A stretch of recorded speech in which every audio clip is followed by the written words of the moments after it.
শুভ সকাল বন্ধুরা, সকলে কেমন আছেন? আশা করি ভালো আছেন।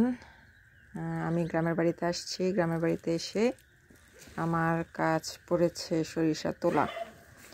সবার বাবা মা জিজ্ঞাসা করে বাড়ি আসবি না, বাড়িতে আইসা এটা মানে পিঠা বানাবো, এই করব সেই করব, এটা খাবি। আর আমার মা বলে বাড়ি কবে আসবি, সরিষা তোলা লাগবে, বাড়ি কবে আসবি, ধান কাটবো।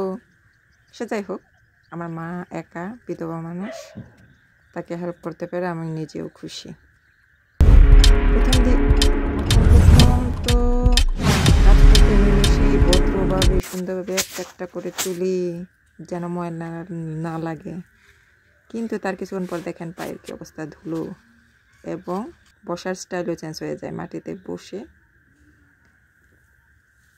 তোলা শুরু করি আর স্পিডও মানে কমে যায়, কষ্ট।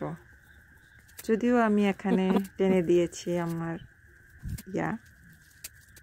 এর জন্য মনে হচ্ছে যেন কি দ্রুতই না কাজ করছি, কিন্তু না, শরীরে এনার্জি নষ্ট হলে আসলে দ্রুত কাজ করা যায় না। দেখেন একদম ময়লা হয়ে গেছি।